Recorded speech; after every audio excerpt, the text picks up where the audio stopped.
Boa noite, tudo bem, Fernanda? Vamos começar nossa aula, 8h20 aqui já para mim. Vamos esperar mais 3 minutinhos aí, pelo menos, para a galera entrar aí. Beleza, boa noite, professor. Boa noite.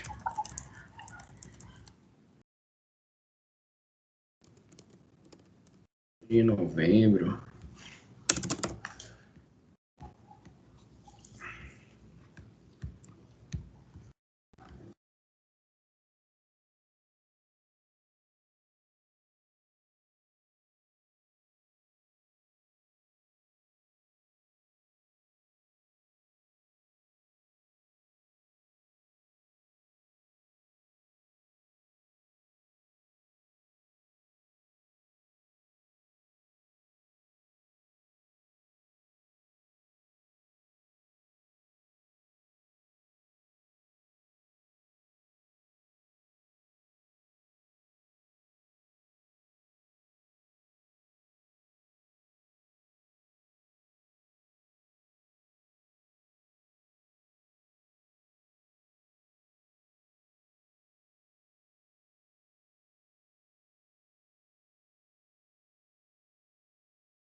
Vamos lá, né? Vamos lá, pessoal. Boa noite.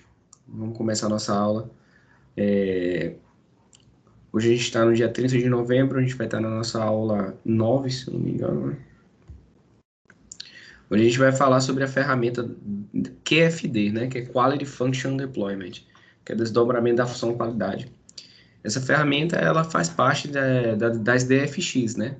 É uma DFX, a DFQ, né? Design for Quality, que leva esse nome, QFD, porque vocês vão entender esse nome, desdobramento da função qualidade, o que significa.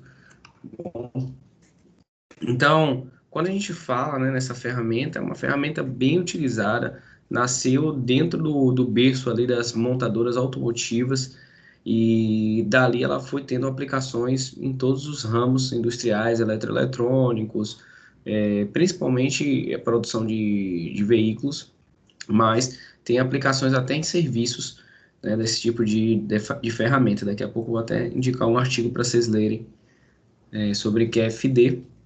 Aí depois vocês leem, só para a gente acumular um pouquinho mais de conhecimento.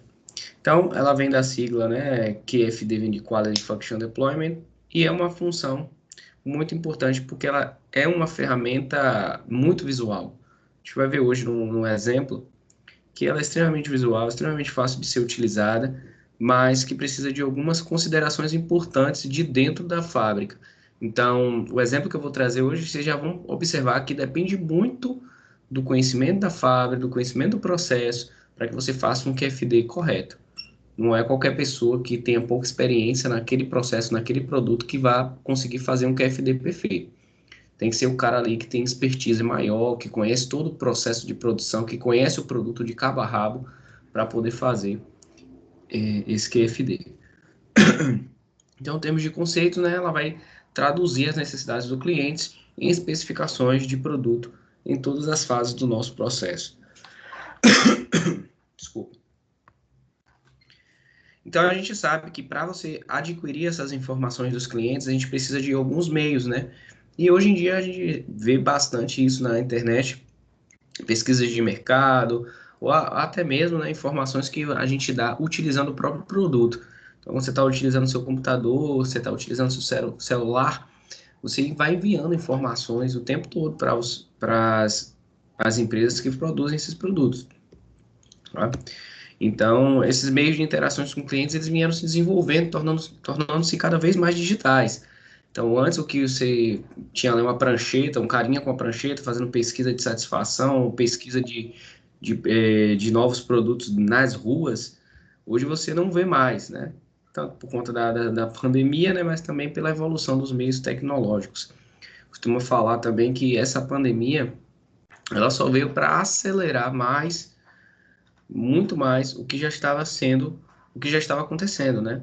Que é a migração de muitos, se não todos os tipos de serviços para o meio digital. Então, os bancos hoje mesmo, o tipo de serviço oferecido pelo banco mudou totalmente, mudou muito. E menos de uma década aí a gente já tem grandes partes do banco com solução total aí do seu quadro de funcionário. Aí tem bancos com 80% de demissão de quadros de funcionário, pela questão, né, de você ter hoje tudo no digital. Então, hoje, obter informações dos clientes está mais fácil, mas também existe uma preocupação, que é a volatilidade das necessidades. Então, às vezes você faz ali uma pesquisa, gasta dinheiro e aí o cliente quer aquilo naquele momento. Aí passa 6 meses, quando você está começando a produzir o seu produto, depois da pesquisa, depois da aplicação do QFD, ele já não é mais de interesse aquilo dele, entendeu? Devido a alguma mudança social, cultural, algum tipo de novo paradigma que se criou, algum tipo de lei aprovada. Então, essa volatilidade, né, das necessidades dos clientes tem causado bastante preocupação, porque não é mais um mercado que o cliente quer sempre isso, o que eu fizer eu vou acertar. Não. Você tem que ser muito, mas muito rápido mesmo. Não à toa que as empresas que produzem celulares lançava de ano em ano, agora já estão lançando de 6 em 6 meses, né? Porque os clientes querem coisas novas, querem mais agregação de valor, querem mais conectividade. Então, como fazer um projeto do produto onde você tem que fazer a aquisição dessas informações do cliente e saber que aquilo dali tem um espaço de vida muito curto, né? Aquelas informações elas se tornam obsoletas de forma muito rápida. Então aí que encaixa perfeitamente com o que a gente vive hoje, são as metodologias ágeis de projeto, né? Essas metodologias ágeis de projeto, elas trazem esses benefícios. A gente pode pensar em algo, pesquisar, pensar em algo, validar aquilo dali e jogar ele no mercado em 4 meses. São as startups, né? Que funcionam nesse tipo de moldura. Inclusive, setores de empresas como a Tesla, né? Como a Samsung, elas trabalham com startups para produção de produtos e gadgets também, que é a parte de software, a parte de aplicativos que são facilities, né? Aplicativos que tornam mais fácil a vida do usuário para instalar nos seus celulares. Então, dentro da própria corporação da Samsung, você tem lá a aplicação do Scrum, né? Que faz parte da aplicação das metodologias ágeis de projeto e que toda startup desenvolve. Então, muito é por conta disso, dessas informações que a gente adquire para fazer o projeto de produto se tornarem obsoletas muito rápido. Então, a gente precisava dessa absorção da informação, essa aquisição da informação de forma mais rápida, já conseguimos, através dos meios digitais e etc. E agora a gente precisa pegar essas informações e traduzir ela em produtos e colocar no mercado o produto de uma forma muito mais rápida. Então, tudo hoje tem que ser muito rápido. O que você está pensando aí, e que você fica aí não querendo fazer essa ideia e tal, 2 meses, 3 meses depois já tem alguém já lá que já botou uma ideia parcial parecida com a sua. Tá? Divisão operacional do QFD. O QFD ele tem a fase de projeto e a fase de garantia da qualidade. Fase de projeto é quando você utiliza o QFD justamente para criar um novo projeto com novas especificações, onde você vai ter que interagir com o cliente, saber a necessidade dele e criar algo novo, certo? E aí a gente tem a fase de garantia da qualidade, que aí é quando você vai pegar essas especificações de clientes voltadas para tudo, a entrega do produto, a forma que o produto está sendo entregado na embalagem, e você remodela um produto que você já tem para você manter ele competitivo no mercado. Então, você dá para aplicar o QFD tanto para projetar algo novo, quanto para melhorar algo que já foi projetado, para garantir a competitividade dele dentro desse mercado, certo? E quando a gente fala desses dois tipos, né, de aplicação, a gente vai ver hoje o de garantia da qualidade. Tá? A gente vai ver hoje o QFD de garantia da qualidade, a gente vai ficar atento ao que o cliente tem de necessidade, o que ele gosta, o que ele mais gosta no produto, para a gente direcionar a nossa produção, o nosso projeto. Lembra que eu sempre falo que na engenharia de produto, a gente sempre tem que se ligar em não também fazer tudo que o cliente que você vê ali. Pô, você pode achar algo legal de botar no produto, mas você pode ver que aquilo ali não vai ser de tanto valor para o cliente, para a maioria dos clientes, pelo menos. Então, você não vai colocar. Então, você não pode fazer nem tão muito, nem tão pouco. Tem que fazer na medida correta que o cliente deseja. E é essa que é a parte difícil. E por isso que o QFD ajuda bastante. Tá? Então, quando a gente fala das fases do QFD, né, tem uma classificação proposta pela ASI, né, American Supply Institute, que ela determina 4 fases importantes do QFD: fase de planejamento do produto, fase de planejamento de componentes, fase de planejamento de processo, fase de planejamento da produção. Então, a gente vai estar fazendo o que a gente chama de desdobramento mesmo. A gente vai vir ali o que é para fazer em termos de produto, quais são os componentes que vão nesse produto, né?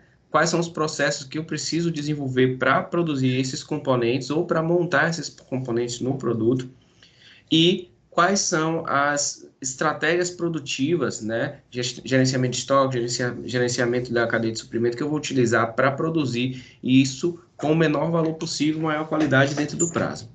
Então, essas são as fases aí que você vai precisar perpassar para entregar um QFD, tá bom? Como eu falei, uma sugestão de artigos, né, da aplicação do QFD em um processo de garantia da qualidade, certo? É importante a gente também lembrar que a gente pode, muito semelhante ao FEMEA, né, que a gente aplica o FEMEA tanto para produto, quanto para processo, quanto para serviço. Então, a gente tem o FEMEA, essa flexibilidade da ferramenta do FEMEA, a gente também encontra aqui essa flexibilidade na ferramenta QFD, tá? Bem, como é esse QFD? O QFD é comumente chamado também de Casa da Qualidade. Aqui no Brasil ele recebeu esse nome, tá? Quality, a Casa da Qualidade, ou Housekeeping Quality. Então a gente precisa lembrar que essa nomenclatura está muito relacionada ao formato que a matriz de correlação, né? Ela obtém, tá? Que é o formato de uma casa. Só por conta disso. Então, quais são as informações que a gente tem que inserir nessa casa da qualidade? São 8 ao total, certo? Porque aqui a gente está faltando um aqui que vai aparecer depois. Depois eu mostro. Requisito dos clientes é o primeiro, depois a importância que esse cliente dá para esses requisitos. Temos aqui requisitos do produto, que é você que define internamente, aqueles que você tem de requisito de uma máquina, processador e etc. Matriz de correlação, você vai relacionar os requisitos do produto com eles mesmos, com os próprios requisitos.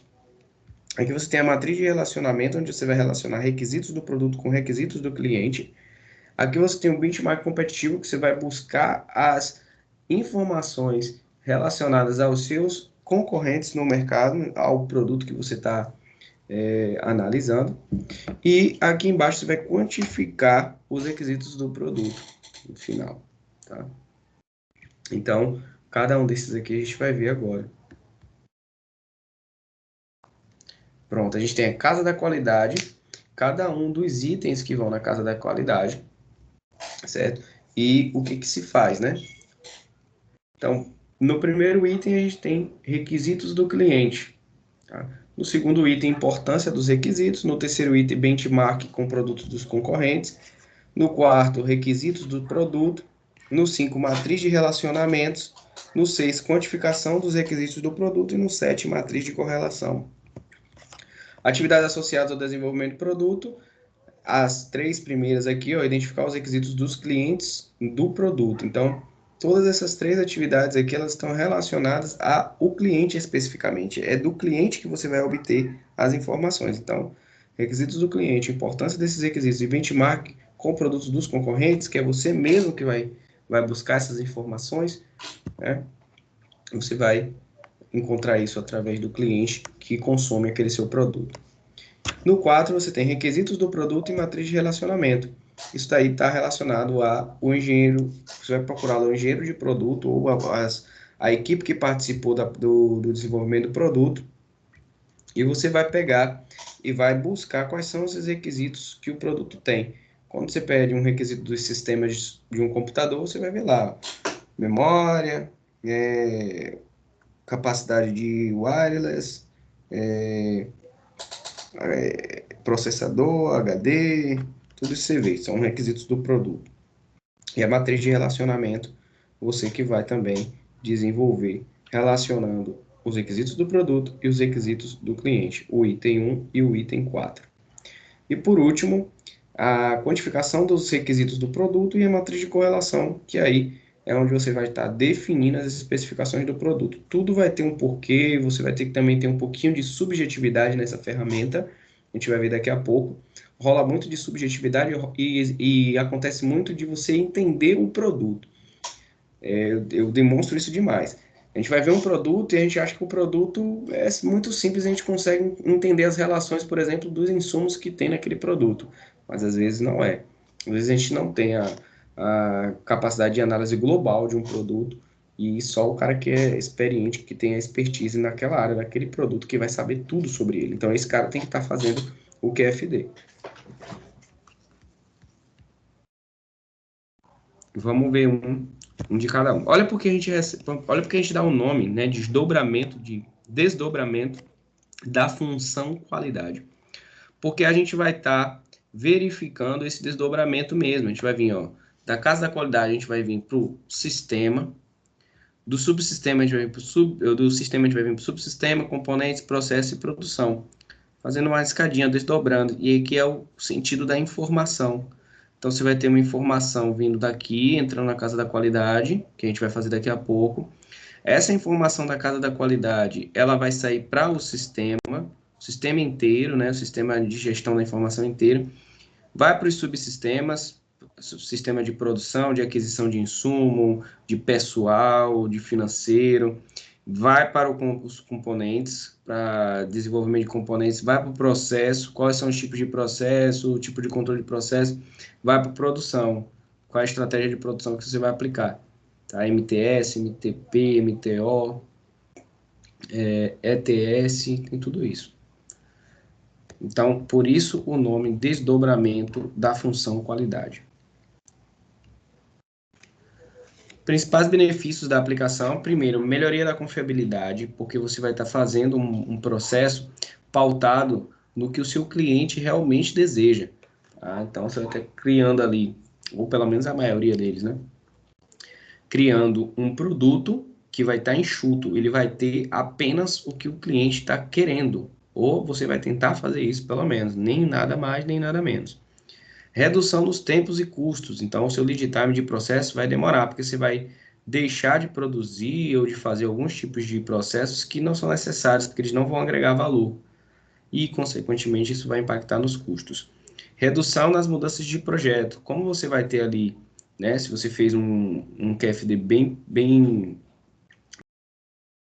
você não vai precisar mudar o seu projeto. Também, se você aplicar as metodologias ágeis, né? De projeto do produto, para que você rompa aquela barreira da obsolescência da informação, que a gente já tinha falado no início da aula. Então, você tem que entender que as informações hoje, de necessidade dos clientes, elas se tornam muito obsoletas rapidamente. E também tem a melhoria da comunicação, porque a equipe trabalha junto de todos os tipos de departamentos, né? Tomadas de decisão mais assertivas e aquisição e manutenção do know-how. Então, você vai conseguir ali estabelecer novos processos e novos procedimentos de acordo com o que o cliente está querendo. Às vezes, o cliente está querendo mais potência em um carro, e aí você tem que entender como isso vai ser passado para a produção, em níveis de produção mesmo, requisitos de processo. Então, essa potência que ele quer mais seria o que eu poderia fazer, entendeu? É isso que a gente tem que fazer. Vamos para o exemplo propriamente dito, né? O exemplo da construção da casa da qualidade utilizando um item de consumo, podemos dizer, né, que universal. E que vai ser muito simples para a gente avaliar, mas até certo ponto. Porque a gente pode pensar que a gente conhece esse produto, mas a gente não conhece, não. Os insumos, os processos, o que é necessário para fazer, quais são os produtos, os insumos que mais se destacam em termos de sabor, o que influencia no outro, quais são as reações químicas que acontecem, existem algumas reações químicas, como que tem que ser a maturação desse grão de café. São muitas informações que a gente não conhece completamente. Então, o cliente, ele não sabe nada de como é que se faz para desenvolver um café. Como é que ele vai opinar como ele quer o café dele? Ele vai opinar com os requisitos dele, com a forma dele falar. Ele vai falar, eu quero um café quente, saboroso, não é isso? E baixo preço. Ele vai falar assim, se ele for para determinar o que ele quer, quais são as necessidades dele. Mas essas são as necessidades de alguém que não conhece o processo produtivo do café. Não conheço o processo de plantio, de colheita, de preparação, até produzir, embalar, entregar. Ele não conhece nada disso. Ele só quer dizer para você que ele vai precisar de um produto com essas e essas características que ele está falando. Eu quero um café quente, saboroso, certo? E a baixo preço. Não é assim que a gente fala? Um carro mesmo, a gente vai falar lá se você não é um engenheiro, minimamente conhece ali os elementos que formam, né, o powertrain, mas aí você, vamos supor que você não seja nada disso, você seja um cara lá de humanas. Você vai falar, pô, eu quero um carro que seja econômico, eu quero um carro que vai ser, esse carro ser econômico, o que tem que ser feito para ele ser econômico? O cliente às vezes não sabe, certo? Então, é essa a função do QFD, é pegar essas informações que são jogadas, né, de fora para dentro da empresa, de forma totalmente não técnica, né, e você transforma através do QFD em especificações de produção. Vocês vão ver em quantidade. Por exemplo, se ele falou que queria um café mais saboroso, significa que eu tenho que colocar 0,25% a mais da componente de sabor do café e diminuir a quantidade de água, tal, tal, tal, e em tantos por cento. Então, essas especificações de produção, de quantidade de insumo. E para fazer esse processo de diminuição, eu vou ter que de melhoria do sabor, eu vou ter que fazer uma torragem diferente do café para acurar mais o sabor. Então, nada disso o cliente precisa saber. O que ele quer e precisa ter é um café quente, saboroso, o que também é uma coisa subjetiva, né? Quente, saboroso e a baixo custo. Então, é isso que essa ferramenta ela nos traz. Ela nos traz esse poder de ter como traduzir as especificações do cliente em especificações de processo, o que é uma mão na roda. Então, vamos lá. Qual é o produto? Cafezinho. a gente viu que tinha 7 itens lá, eu falei que tinha mais um, que é o item propriamente dito, que é a casa da qualidade, que a gente vai ver daqui a pouco. A gente vai perpassar por cada um desses itens, tá? E depois a gente vai ver como vai se formar a nossa casa da qualidade todinha, bonitinha, no final, tá? Qual é o primeiro, vocês lembram? O primeiro é o mais importante, que é o requisito do cliente. É o que ele está solicitando para mim. Então é um cafezinho, não é?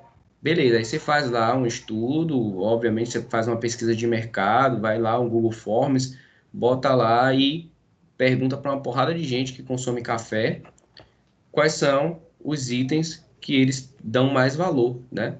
Para ele pontuar lá, para ele graduar, né? De 1 a 5, qual é o item que ele dá mais valor. Aí você fez toda lá a sua análise estatística, boa, beleza, você pegou esses dados.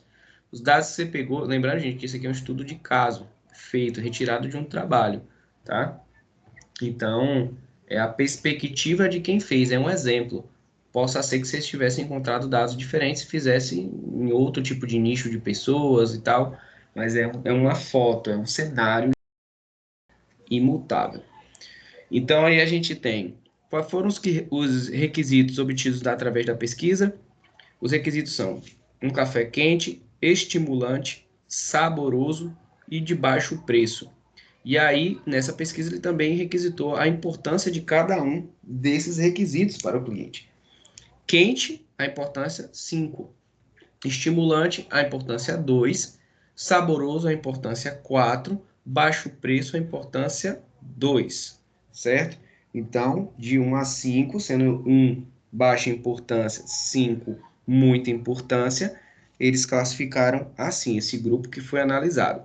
Beleza, essa informação só daria para eu já saber, não, vou construir aqui agora um café mais quente, mais estímulo. Não, não dá, faltam muitos dados, faltam muitas inferências ainda a serem feitas. Por isso que existe esse desdobramento. Fase por fase a gente vai chegando e traduzindo essa informação de quente, estimulante, saboroso, baixo preço para especificações de produção. Preste atenção como vai acontecer. Primeiro passo já foi, requisitos do cliente, já chegando. Segundo passo, requisitos do projeto. Então, agora é você que vai determinar quais são os requisitos do seu cafezinho. Lembrando que isso aqui é um QFD de garantia da qualidade. Eu estou tentando fazer o quê? Melhorar a qualidade do meu café, certo? Fazer o Kaizen. Então, requisitos do projeto são as ações ou propriedades que agregam valor ao produto, sendo definidas pelos técnicos da organização, certo? Que vão servir o cafezinho. Então, a gente tem aí os requisitos de projeto, são temperatura do cafezinho, é um requisito. A produção lá tem um termômetro que, quando sai, determina a temperatura correta do café, certo? Quantidade de cafeína, isso aí tem que ter nas especificações de insumo, né? Quando você vai fazer qualquer tipo de produto, de alimento, você tem que ter quantidade de cafeína, componente do sabor, quantidade do componente do sabor pode influenciar, né, na questão do aroma, que é uma coisa que a gente vai ver assim que os requisitos de projeto um pode influenciar no outro, positivo ou negativamente, forte ou fraco. Então, componente de sabor e componente de aroma, vocês vão observar que eles têm sim uma relação. Preço de venda, o preço de venda vai ter relação com quantidade de cafeína, componente de sabor, componente de aroma, volume, né? Volume também. Quanto maior o volume, maior vai ser o meu preço de venda, né? Se eu estou vendendo maior quantidade de um determinado produto, eu vou ter que cobrar mais por isso. Então, esses requisitos de projeto, vocês vão entender que eles vão ter que se relacionar. Eles vão se relacionar. E isso é importante, vocês vão entender a importância da relação. Porque se você mexe em um, você mexe no outro. E quando você mexe em um e mexe no outro, é uma relação positiva ou negativa? Se você aumentar um e diminuir o outro, pode ser que seja uma relação ruim, tá? Então, a gente já fez a segunda parte. A segunda parte foi o quê? Determinar os nossos requisitos do projeto. O professor poderia colocar outros requisitos. Se você tivesse um outro tipo de café, fosse um café gourmet, poderia entrar aí quantidade de chocolate, etc. Mas é um café normal. que vai ter ali a cafeína, um componente de sabor, componente de aroma, certo? Lembrando que não necessariamente a cafeína é o componente de sabor, né? A cafeína pode influenciar no componente de sabor, mas ela não é, tanto tem um café descafeinado. A cafeína é uma substância. Então, o componente de sabor está dentro ali também do grão do café, junto com a cafeína. Então, a gente tem esses requisitos para esse café que é mais usual, o café mais tranquilo. Beleza. Qual é a outra parte mesmo agora? A outra parte é a gente determinar a relação. A gente tem temperatura do cafezinho, quantidade de cafeína, componente de sabor, componente do aroma, preço de venda e volume. Beleza, são os requisitos do meu projeto. Como que eles se relacionam? Agora eu vou relacionar os requisitos do projeto com requisitos do meu cliente através de uma matriz de relação. E essa relação ela pode ser forte, médio ou fraca, certo? E na legenda vocês podem ver aí, ó, a legenda utilizada foi circunferência com um furo no centro, relação forte. Circunferência sem furo, relação média. Triângulo preto, relação fraca. Aí, vamos lá. Primeira linha, primeira coluna. A relação entre temperatura do cafezinho e a relação, o requisito do projeto, temperatura de cafezinho e o requisito do cliente quente se relacionam de que maneira? Forte, né? Obviamente que a relação entre o temperatura do cafezinho vai estar ali relacionada ao cliente dizer quente. Descendo aí, temperatura de cafezinho está se relacionando com estimulante. Também é uma relação forte. Um café quente, ele libera mais a cafeína, ela se dissolve mais facilmente. E isso também tem efeitos psicológicos, efeitos. Eu fui até estudar isso aí, porque em algumas aulas, alguns alunos falaram, professor, mas eu não concordo, não. Eu falei, olha, lembre-se que isso daqui é um projeto feito dentro de um artigo que provavelmente a pessoa tem mais conhecimento, eles devem ter mais conhecimento do produto do que a gente. Aí eu fui estudar.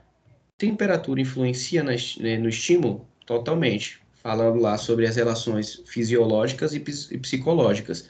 Por exemplo, a dilatação nos nossos vasos sanguíneos ocorre através do aumento da temperatura. E isso causa estímulo, tá? Então, é estimulante também. E saboroso. A temperatura do cafezinho está relacionada a sabor também, porque influencia no sabor. Um café frio e um café quente, o sabor do café é diferente. Então tem uma relação forte também. E tem uma explicação para isso também, química e física. Por isso que eu falei para vocês que a gente tem que saber bastante sobre o produto. Quantidade de cafeína. Quantidade de cafeína tem uma relação média, né, com ele estar quente. Não é nem forte nem fraca. E estimulante, é uma relação forte. Obviamente que quanto maior a quantidade de cafeína, mais estimulante vai ser. Componente do sabor. Oh, desculpa, falta ali ainda. Quantidade de cafeína em relação a saboroso. É fraco, não tem muita relação. Componente do sabor. Aqui não tem relação nenhuma com ele estar quente. Aqui tem relação fraca em ser estimulante. E aqui relação forte em ser saboroso. Componente do aroma. Nenhuma relação com ele ser quente, mas uma relação aqui média, né, em ser estimulante e fraca em ser saboroso. E preço de venda, relação com preço, baixo preço, né? Relação forte. E volume, relação média com baixo preço também. Então, essa foi a configuração da matriz de relação entre requisitos de projeto e requisito dos clientes, que é a terceira parte da construção da nossa casa da qualidade. Beleza? Tudo isso vai sendo agregado. No próximo slide eu vou passar, vai trazer as informações que já estão aí. Beleza. A gente está aí agora no quarto passo, quando a gente vai relacionar os nossos requisitos de projeto. Então, você cria mais uma matriz aqui, tá vendo? Que é essa aqui que forma o telhado da casa. O telhado da casa forma-se através da relação do diagrama de afinidades, na verdade, entre diagrama de afinidades. Tem uma relação, se tem algum tipo de afinidade, gente. E aí a gente tem aqui, vamos lá, aqui o primeiro, temperatura do cafezinho. Você vê que aqui tá vazio, ó. ela não se relaciona não tem afinidade com ninguém aí, tá? Isso daqui é das informações da equipe de projeto. A quantidade de cafeína se relaciona com três. Quantidade de cafeína se relaciona com o componente do sabor, tá? Tem afinidade, positiva forte. Como é que a gente lê isso aí? Positiva forte. A quantidade de cafeína, ela tem uma relação de afinidade com o componente do sabor, porque o grão de, de café, ele traz tanto a componente de sabor quanto a de cafeína. Então, eles são partes de um mesmo produto, eles estão ali dentro do produto, então é uma relação forte. A não ser que você descafeine Então, assim, se eu aumentar o componente do sabor, eu vou estar aumentando a cafeína, né? Se eu não estiver aplicando nenhum processo de descafeína, para descafeinar. Aí a gente tem aqui também uma relação forte entre quantidade de cafeína e componente do aroma. Também está relacionado, certo? E aqui uma relação já negativa, ou uma relação negativa entre quantidade de cafeína e o preço de venda. Essa relação negativa está dizendo o quê? Quanto maior a quantidade de cafeína, o meu preço de venda ele vai subir, né? Então é uma relação negativa. Aí a gente vem para a componente do sabor, tem uma relação que mede com o componente do aroma, uma relação negativa forte com o preço da venda, é isso que eu falei, que o componente do sabor tem uma relação, nesse estudo de caso, forte, mas poderia ser num outro estudo de caso uma relação negativa, média ou só negativa. Tá? E aqui o componente do aroma também uma relação negativa com o preço de venda. E por último, o preço de venda, uma relação positiva forte com o volume. Então, aqui como eu falei, os requisitos eles estão relacionados. Aí um aluno me perguntou, professor, mas temperatura do café, para atingir a temperatura do café, eu não gasto energia e tal, ele não teria uma relação, pelo menos aqui, com o preço de venda? Aí eu falei assim, cara, não entendo lá como é, mas acredito que seja muito irrisório para que temperatura do cafezinho se relacionasse com preço de venda, tá? E aí a gente tem essa estrutura já quase feita, agora a gente vai para a parte do benchmark. Já fizemos aqui a parte 4, vamos para a parte do benchmark externo. Benchmarking externo, a gente vai pegar quais são as impressões dos clientes em relação aos meus concorrentes. E isso aqui é a nota que ele dá por cafezinho, em cada um desses tipos de variáveis que eles mesmos escolheram. Então, é como se você estivesse fazendo uma pergunta assim, Fernanda, no meu concorrente R1, para quente, ele deu 3, né? Não é a importância aí, viu, gente? A importância está aqui. Aqui é a nota que ele está dando de 1 a 5 para essa qualidade aqui de café. Quente, deu 3 para o meu concorrente 1. Para o meu concorrente 2, ele deu 5. Diz que o café do meu concorrente 2 é mais quente do que o concorrente 3. Então, nesse aqui, nessa variável quente, o meu concorrente 2 ganhou. Aí vamos aqui para estimulante.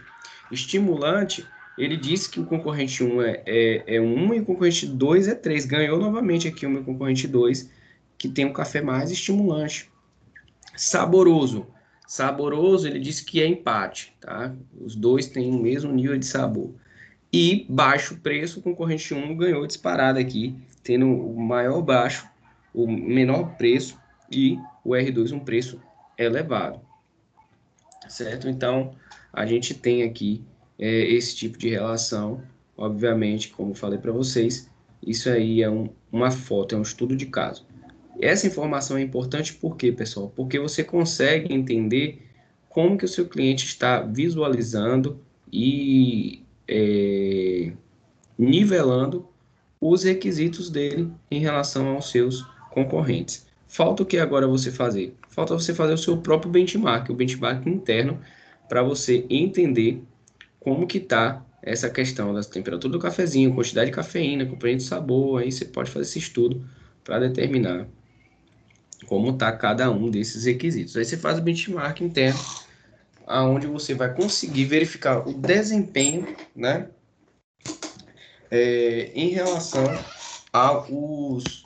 Esse benchmark interno, gente, é para você verificar, é como se você pegasse uma amostra de um produto e você quiser sim, não tem como a gente faz um unboxing, pega ali, faz uso, olha direitinho, pega todas as especificações do seu cliente e vê como é que tá ele, é a mesma coisa que você fazer. Então, você vai ter a visão do cliente em relação ao seu concorrente e agora a sua visão interna em relação ao seu concorrente. Só que a visão do cliente é em relação aos próprios requisitos do cliente e a sua visão é em relação aos requisitos do produto. Então, é você pegar e analisar, porra, é, em termos gerais, uma média ou você pode pegar o seu principal concorrente, ou você pode pegar a média de todos os seus concorrentes e fazer, tá? Temperatura do cafezinho, como é que tá o seu concorrente? Aí você diz que de 1 a 5 tá 4, tá? Tá bem. Quantidade de cafeína, tá 2. Componente sabor, 3. Componente do aroma, 3. Preço de venda, 1. Volume, 4. Então, você pode ver aí que você tem informações importantes aqui, que vai entrar agora aqui, ó, o que que você vai ter que fazer baseado nessa informação, nessa e nessas todas as outras que você já coletou. Você vai para a parte 7, onde você vai definir as especificações, quantificar, né, o que e quanto. Que é você determinar aqui, ó, nessa parte em cinza, que é a meta. Você vai definir as metas. Como assim meta? Eu vou definir qual é a temperatura do meu cafezinho. Ah, qual é a temperatura do seu cafezinho? Vamos supor que a temperatura do seu cafezinho como você falou, a importância aqui para ele é 5, tem uma relação aqui muito boa, e o seu cliente aqui deu 3,5, tem um concorrente seu aqui que o cliente está dando o máximo. Aí como é que você já começa a pensar? Você já começa a pensar o seguinte, cara, se eu tenho um concorrente que ele tem nota 5, eu não posso ser menos do que 5 se eu estiver pensando em concorrer com uma das partes mais importantes para o cliente. Concorda? Se o cliente deu 5 para quente, que tem relação positiva, tem relação fortíssima com a temperatura do cafezinho, uma das coisas que eu tenho que garantir ser o melhor, ou pelo menos igual ao melhor, é aqui na temperatura. Já que eu tenho. Ah, e se você tivesse um concorrente aqui com uma nota 3, aí você poderia pensar assim, eu posso ficar ali, mas não preciso ter a tempo. Mas se a temperatura não tem uma relação, olha, observe, a temperatura do cafezinho não tem uma relação, nesse caso, nesse estudo de caso, nenhuma com o preço de venda. Então é algo que não vai influenciar nada. Então a temperatura tem que ser a melhor possível. Então, sei lá, 40 graus Celsius, certo? Além do que, você mesmo fez o benchmark interno aqui e disse que, em relação aos seus concorrentes, a temperatura do cafezinho é nível 4. Então, a sua tem que ser nível 5. Então, se a deles é de 35 graus, a sua tem que ser de 40 graus, certo?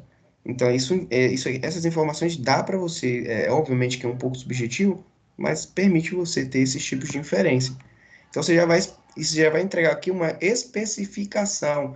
Então, do quente que o cliente falou, você desdobrou, foi para lá, foi para cá, fez pesquisa, fez relação, tudo que você usou para chegar e dizer 40 graus Celsius. Então, o quente que chegou para você vai para a produção com café a 40 graus Celsius. E aí você faz isso para todas as outras situações. Quantidade de cafeína. Você viu lá que seu cliente é 2 e a quantidade de cafeína está relacionada positivamente, forte aqui com ser estimulante, mas o seu cliente, ele está dando aqui 2, está abaixo da média. Então você pode aqui controlar a quantidade de cafeína, não ser tanto. Mas aí você tem que se ligar que como seu café não é descafeinado, tá junto aqui, o componente de sabor e componente e quantidade de cafeína estão juntos. Se você abaixar um, você abaixa o outro. Aí que tá, meu irmão. Aí você tem que ver. Componente de sabor está relacionado fortemente aqui com ele ser saboroso. E o saboroso ele deu 4 cliente. Então, se isso aqui está fortemente ligado ao componente de sabor, e o componente de sabor está fortemente ligado à quantidade de cafeína eu também não posso desmerecer. Apesar do meu benchmark interno ter dado 2 para os meus concorrentes. Porque eu tenho aqui, ó, ele ser saboroso 4, 3, 3. Beleza. Deu 3 aqui, 3 aqui. Se eu ficar em 4, tá ótimo. Eu não preciso ser o melhor, como no caso da temperatura, mas eu posso estar ali no nível de 80% de suficiência. Então, em quantidade de cafeína e componente de sabor, eu posso ter ali um teor, se era de 0,10, eu posso aumentar para 0,15, entendeu? Para não ser 100% de aumento. Então, é basicamente esse tipo de análise que você faz, e não sei se vocês estão me entendendo, mas que demanda muito know-how do processo de fabricação do café. tá? Porque a gente está pegando aqui um exemplo que a gente, pelo menos eu não tenho profundo conhecimento do processo de produção dos cafés, tá? E aí vai, ó, componente do aroma. Agora aqui, ó, o preço de venda. Olha que interessante. O preço de venda, ele se relaciona negativamente de forma forte com o componente do sabor. E o preço de venda aqui para o meu cliente é 2, ó. A importância dele é 2. Poderia ser diferente, poderia. Então, esse cliente aqui, gente, que o preço dele é de importância 2, ele é um cliente que pode pagar. Cliente classe C, classe B tem isso, né? Ele se importa que esteja quente e saboroso. Ele quer um café saboroso de qualidade, então ele quer qualidade em detrimento de baixo preço. Então, o preço de venda aqui, ó, você já sabe que você pode aumentar um pouquinho, certo? Se você está aumentando o componente de sabor, o componente de cafeína, o componente de aroma, você vai aumentar um pouquinho. Seu preço de venda, você estava ali a R$ 1, você pode botar a 2. Oi, pode falar.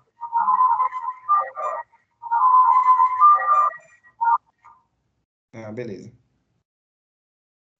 Então, são uma série de relações que vocês precisam fazer antes de tomar a decisão.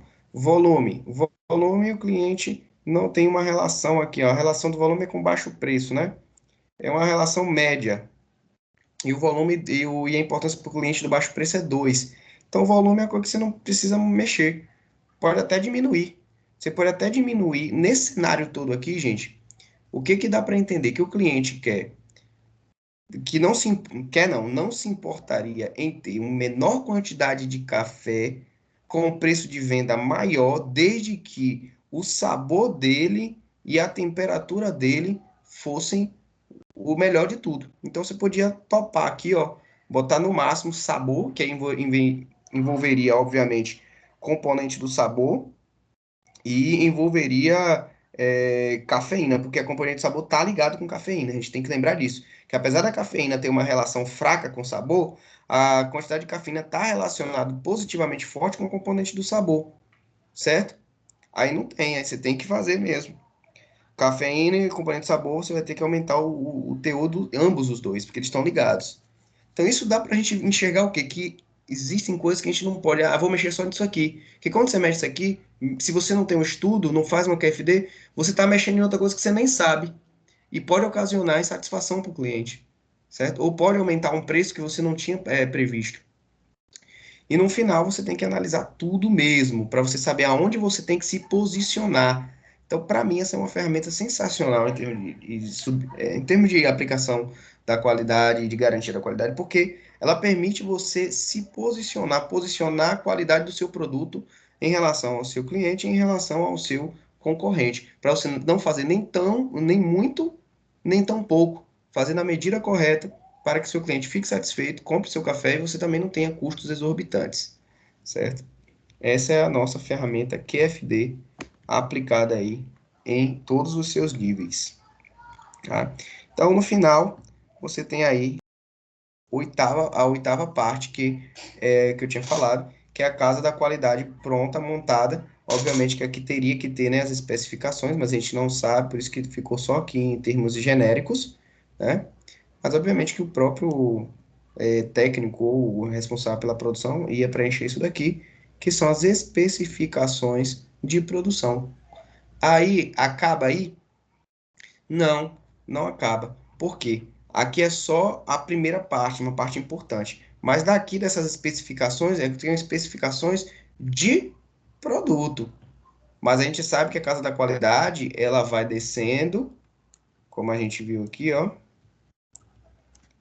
Sai da casa da qualidade, vai para onde, ó? Vai essas informações para os sistemas, subsistemas, componentes, processos e produção. Então, até chegar na produção, para você saber como que vai fazer todo o processo e para chegar nesse café perfeitamente, porque o café quente vai depender do processo, o teor de cafeína vai depender do processo, como não afetar o sabor vai ter relacionado ao processo. Então, vai ter uma série de orientações, de procedimentos adequados para que você chegue nessas metas de especificação que foi que a gente viu aqui.